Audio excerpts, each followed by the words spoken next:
Assalamualaikum warahmatullahi wabarakatuh. Pada kali ini saya akan menyampaikan koneksi antar materi modul 1.4. Tabel konten pada kali ini yang pertama yaitu kesimpulan, yang kedua refleksi, yang ketiga hal menarik, yang keempat perubahan dan pengalaman, yang kelima perasaan yang saya rasakan, lalu yang keenam adalah hal yang perlu dipelajari. Kesimpulan mengenai peran Anda dalam menciptakan budaya positif di sekolah dengan menerapkan konsep-konsep inti seperti disiplin positif, motivasi perilaku manusia, hukuman dan penghargaan, lalu posisi kontrol restitusi, keyakinan sekolah atau kelas, segitiga restitusi dan keterkaitannya dengan materi sebelumnya yaitu filosofi pendidikan nasional, Ki Hajar Dewantara, nilai dan peran guru penggerak serta visi guru penggerak. Nah, pada kali ini saya izin menyampaikan kesimpulan apa yang saya dapatkan. Peran saya dalam menciptakan budaya positif di sekolah seperti peran pada guru penggerak, yaitu yang pertama menjadi pemimpin pembelajar. Tentunya sebagai guru saya berperan menjadi teladan dalam menciptakan budaya positif di sekolah. Lalu yang kedua, coach bagi guru yang lain. Karena saya merupakan CGP pertama di sekolah, maka saya berperan untuk mengajak dan membantu guru yang lain agar dapat menciptakan budaya positif di sekolah. Nah, lalu yang ketiga, mendorong kolaborasi. Saya harus dapat menjalankan komunitas di sekolah, karena komunitas itu sendiri merupakan wadah untuk kami, guru-guru yang ada di sekolah bertukar pikiran, berkolaborasi, menciptakan budaya positif, dan membangun kegiatan-kegiatan yang mengarah kepada budaya positif. Selanjutnya, peran saya yang keempat yaitu mewujudkan kepemimpinan murid. Saya harus dapat memahami bagaimana meramu pengalaman belajar sedemikian rupa sehingga murid merasa kompeten, mandiri, dicintai, dan memiliki kepercayaan diri, serta determinasi untuk mencapai segala yang mereka impikan. Lalu peran saya yang kelima yaitu menggerakkan komunitas praktisi seperti dalam mendorong kolaborasi. Tentunya di sekolah perlu memiliki wadah untuk kolaborasi tersebut. Maka untuk menciptakan budaya positif tentunya komunitas praktisi sangat diperlukan agar keyakinan kelas yang kemudian menjadi keyakinan sekolah dapat mudah ditemukan dan dipahami oleh warga sekolah, terutama orang tua murid yang berada di rumah. Maka peran-peran guru penggerak yang telah dipelajari pada modul sebelumnya telah sesuai dalam menciptakan budaya positif di sekolah. Peran tersebut mendukung terciptanya disiplin positif, memunculkan motivasi intrinsik, memahami posisi kontrol restitusi, membuat keyakinan kelas bahkan sekolah, menerapkan segitiga restitusi, dan mencerminkan filosofi pendidikan nasional Ki Hajar Dewantara. Nah, itu adalah kesimpulan saya. Kemudian refleksi dari pemahaman saya atas keseluruhan materi modul budaya positif ini. Nah, untuk refleksi ini saya membuat peta konsep agar saya dapat memahami materi modul 1.4. Dalam mewujudkan disiplin positif, yang pertama dipelajari adalah motivasi perilaku manusia. Motivasi itu sendiri dibagi menjadi dua, yaitu internal dan eksternal. Untuk eksternal sendiri yaitu keterkaitannya dengan hukuman dan penghargaan. Kemudian kebutuhan manusia terdiri dari 5, gitu ya. Lalu macam-macam posisi kontrol, di mana posisi kontrol yang ideal adalah posisi kontrol manajer. Lalu keyakinan kelas yang di dalamnya terdapat nilai-nilai kebajikan, kemudian untuk menyelesaikan masalah dengan siswa, melakukan segitiga restitusi. Nah, itu adalah materi yang saya pahami dalam modul 1.4. Kemudian, hal menarik apa yang saya dapatkan? Hal menarik yang saya temukan adalah terdapat keterkaitan dari setiap materi, seperti dalam peta konsep tersebut. Tidak berdiri sendiri-sendiri, dan dari semua materi yang telah saya pelajari, saya mendapatkan banyak pencerahan. Sehingga saya menyadari bahwa apa yang saya terapkan sebagai guru belum sampai pada tahap kondisi ideal.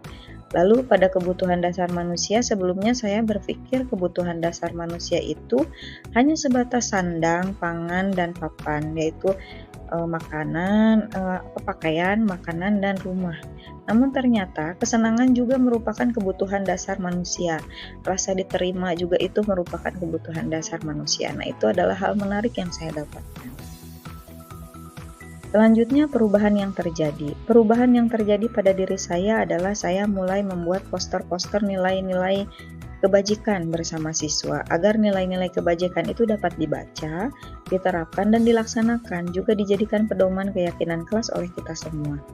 Mulai meminta pendapat siswa mengenai apa yang nampak dan tidak boleh nampak di kelas dengan mengisi pada post-it lalu dikumpulkan.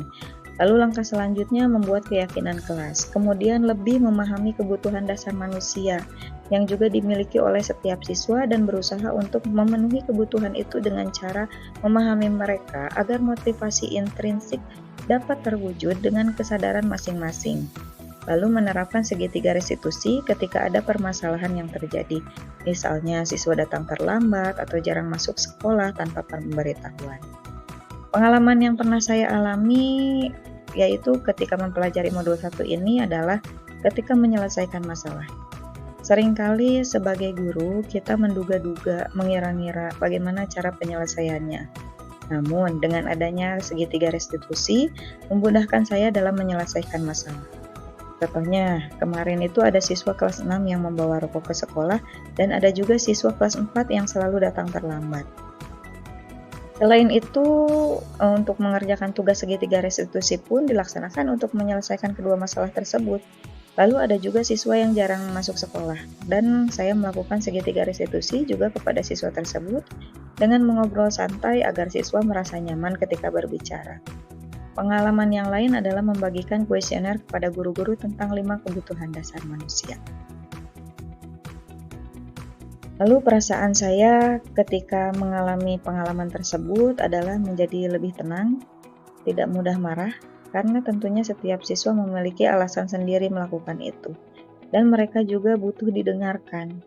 Maka melalui tahapan segitiga restitusi, siswa sendirilah yang akan menyadari kesalahan apa yang telah mereka lakukan, dan bagaimana cara memperbaikinya.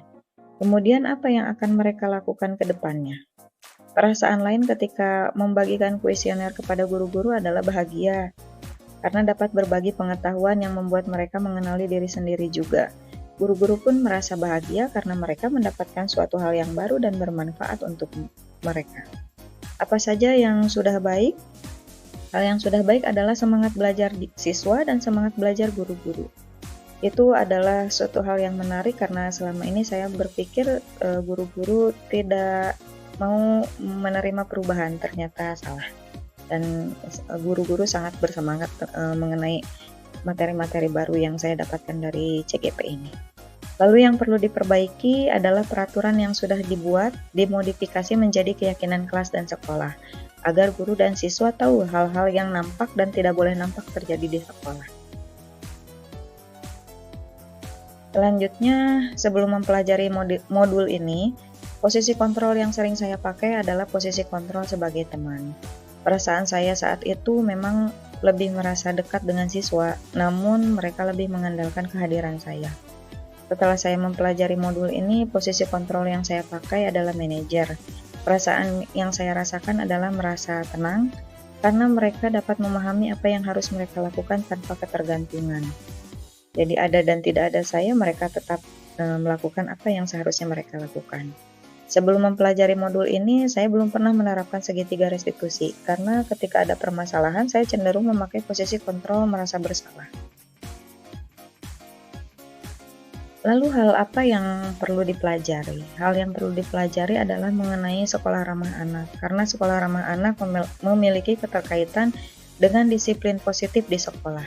Sebelumnya saya sendiri telah mengikuti pelatihan sekolah ramah anak, namun alangkah baik jika materi tersebut dimasukkan ke dalam program pendidikan guru penggerak ke depannya.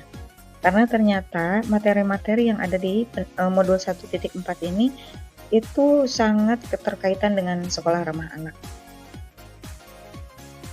Demikian pemaparan koneksi antar materi modul 1.4 saya. Mohon maaf apabila ada kekurangan. Terima kasih. Wassalamualaikum warahmatullahi wabarakatuh.